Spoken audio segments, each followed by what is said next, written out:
Shalom Bapak Ibu Saudara-saudari yang terkasih di dalam Tuhan Yesus Kristus. Bertemu kembali di dalam Suara Pengembalaan pada hari ini dengan tema menjadi saksi Kristus di tengah hidup yang makin sulit. Mari kita bersehati berdoa.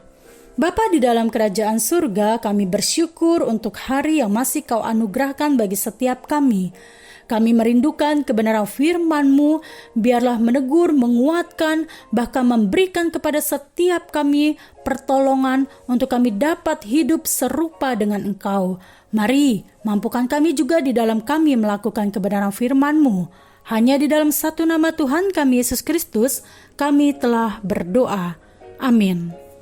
Saya akan membacakan dari Yesaya pasal yang ke-7, ayat yang ke-14. Demikianlah kebenaran firman Tuhan. Sebab itu, Tuhan sendirilah yang akan memberikan kepadamu suatu pertanda.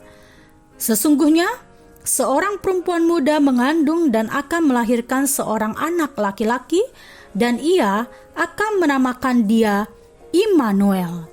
Saya akan melanjutkan di dalam pasal yang ke-9, ayat yang ke-5. Sebab seorang anak telah lahir untuk kita, seorang putra telah diberikan untuk kita. Lambang pemerintahan ada di atas bahunya, dan namanya disebutkan orang, Penasehat ajaib, Allah yang perkasa, Bapa yang kekal, Raja damai. Umat Allah pada zaman Yesaya adalah kehidupan yang menunjukkan tidak menjadi berkat bagi sesama mereka. Keadilan tidak bisa ditegakkan. Janda-janda terlantar kehidupannya. Bahkan ada hal-hal yang lainnya yang ditemukan di masa itu.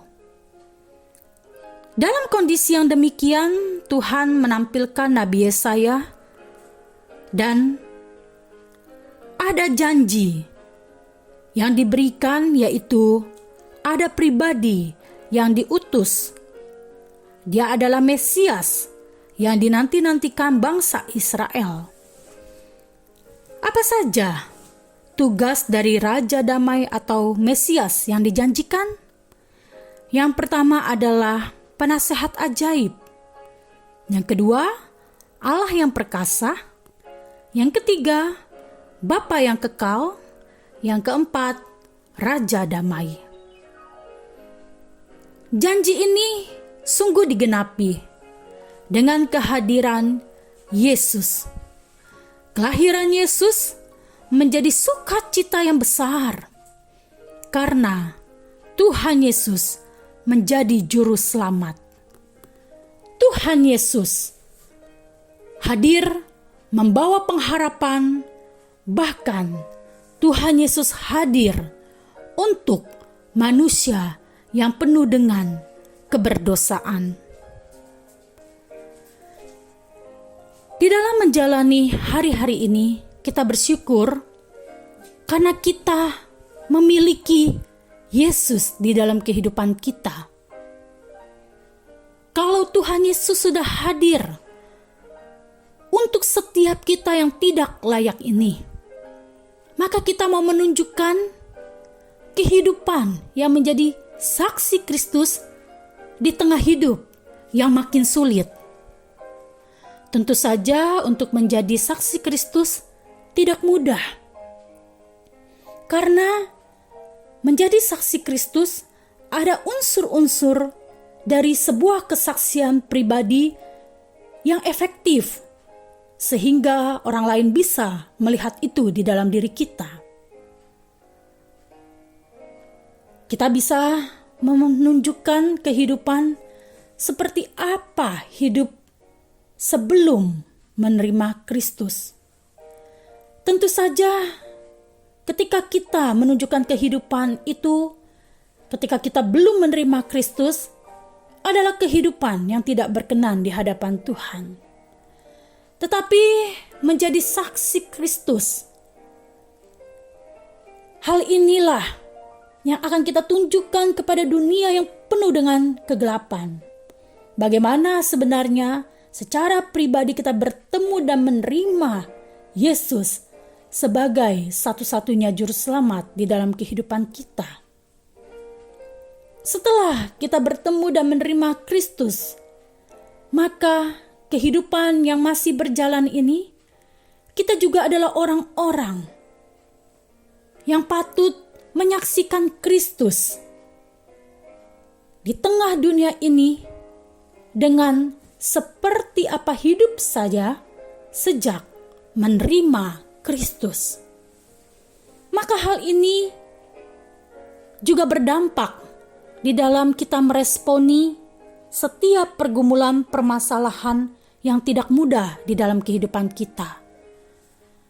Menjadi saksi Kristus di tengah hidup yang makin sulit juga harus kita responi dengan keputusan-keputusan yang kita ambil meskipun di tengah kondisi yang sulit sekalipun. Kalau orang yang tidak mengenal Tuhan di dalam kondisi yang sulit di dalam hidupnya, dia bisa saja mengakhiri kehidupannya, mencari jalan pintas dengan mencuri atau meninggalkan Tuhan dan lain sebagainya.